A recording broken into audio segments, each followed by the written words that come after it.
सृजन भी है और संहार भी। प्रकाश, ध्वनि और दृश्यों के संगम से महाकाल की सर्वशक्तिमान उपस्थिति हर हृदय में स्पंदित होगी। आपसे निवेदन है कि अपने सेल फोन्स को साइलेंट मोड या फिर ऑफ कर दीजिए ताकि इस शो का आप भरपूर आनंद ले पाएं। इस शो के प्रस्तुतकर्ता हैं उज्जैन स्मार्ट सिटी लिमिटेड, निष्पादक हैं मध्य प्रदेश पर्यटन।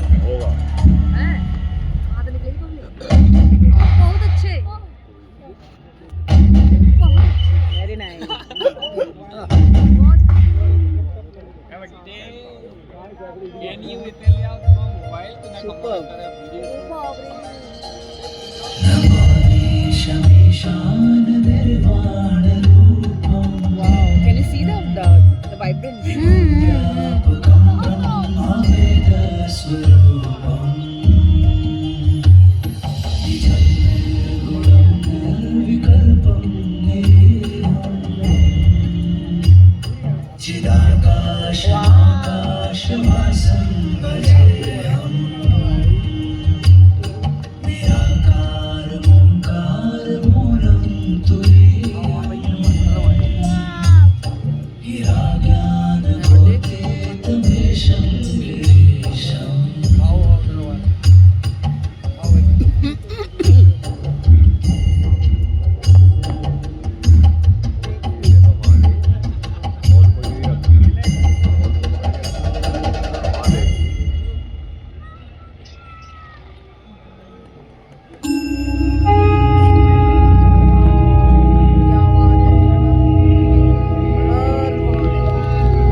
आदिदेव, किरात, शंकर, जटाधारी, मृत्युंजय, विश्वेश, त्र्यंबक, महारुद्र, नीलकंठ, महाशिव, महाकाल, महेश।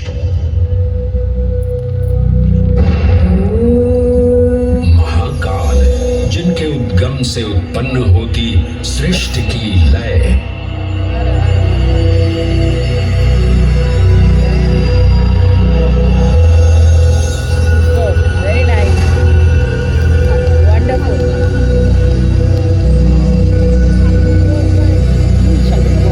जिनकी मौनता में सन्निहित है समस्त ब्रह्मांड की माया।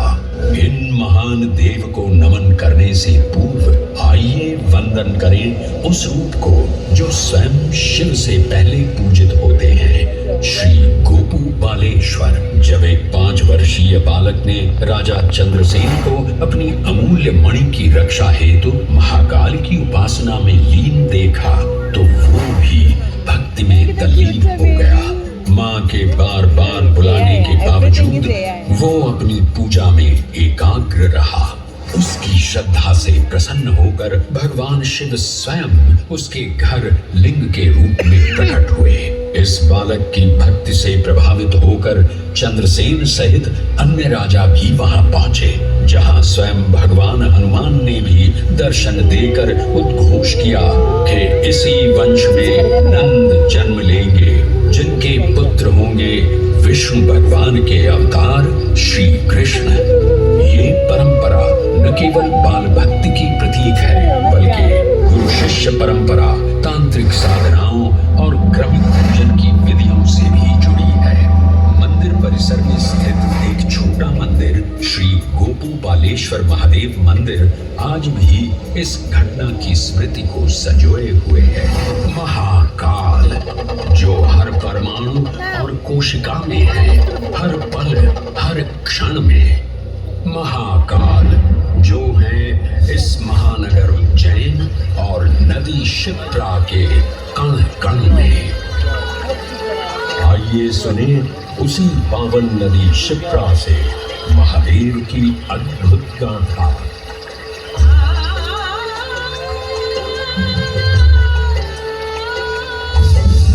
भगवान विष्णु के अवतार वराह हृदय से उत्पन्न मैं पवित्र पावनी शिप्रा। उद्गम तो मेरा श्री हरि के हृदय से हुआ, पर मैं प्रवाहित हो रही हूँ। महाकाल के चरणों में। तो मीका सिंह में बहन बनी थी उसकी आवाज है। पुराणों में मुझे कई नाम प्रदान किए गए हैं। वो अच्छा, जबर पाक उसकी आवाज है। अमृत संभवा और शिप्रा। वर्तमान कथा का प्रवाह आरंभ करने से पूर्व यह आवश्यक है कि मैं आप सभी को अपने उद्गम की उस दिव्य गाथा से अवगत कराऊं,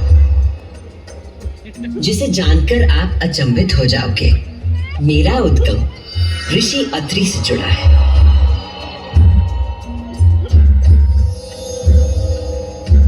जो सप्त ऋषियों में से एक है। जब ऋषि अत्रि ने उज्जैन में 3000 वर्षों की कठोर तपस्या पूरी की और अपनी आंखें खोली, तो उन्होंने देखा कि उनके शरीर से 2 महान प्रकाश धाराएं निकल रही थी।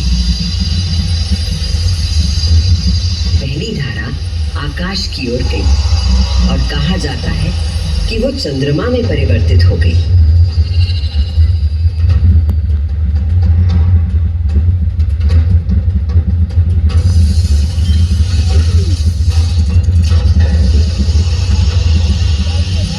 दूसरी प्रकाश धारा पृथ्वी की ओर गई और उसने मेरा रूप धारण कर लिया। और उस प्राचीन काल से बहती आ रही हूं मैं, इतिहास, आध्यात्मिकता, दिव्यता की कहानियां अपने साथ लेकर। कहानियां महाकाल की, जो विश्व का आदि और अंत है, जीवन का आरंभ और समापन जिनकी इच्छा से होता है, जो इस विश्व की निस्तब्धता और ध्वनि दोनों है। संसार सारं भुजगेन्द्रहारं सदा वसन्तं हृदयारविन्दे भवं भवानी सहितं नमामि। कर्पूरगौरं करुणावतारं संसार सारं भुजगेन्द्रहारं सदा वसन्तं हृदयारविन्दे भवं भवानी सहितं नमामि। कर्पूरगौरं करुणावतारं संसार सारं भुजगेन्द्रहारं सदा वसन्तं हृदयारविन्दे भवं भवानी सहितं नमामि। कर्पूरगौरं करुणावतारं संसार सारं भुजगेन्द्रहारं सदा वसन्तं हृदयारविन्दे भवं भवानी सहितं नमामि। महाकाल की महागाथाएं इतनी विस्तृत हैं कि वे काल और अंतरिक्ष की सीमाओं को पार कर सकती हैं। और आज मैं आपको इन कथाओं का केवल एक संक्षिप्त अंश प्रस्तुत करूंगी, केवल कुछ चुनिंदा मोती। समस्त सृष्टि महाकाल की अद्वितीय चेतना का संचार है, परंतु जिसके हृदय में स्वयं महाकाल की दिव्य चेतना प्रवाहित होती है, वही है मेरे तट पर स्थित उज्जैनी। स्कंद पुराण में अवंती खंड के अनुसार अवंतिका यानी उज्जैन में सप्त सागर के अस्तित्व के बारे में बताया गया है, जिनमें से एक है रुद्र सागर।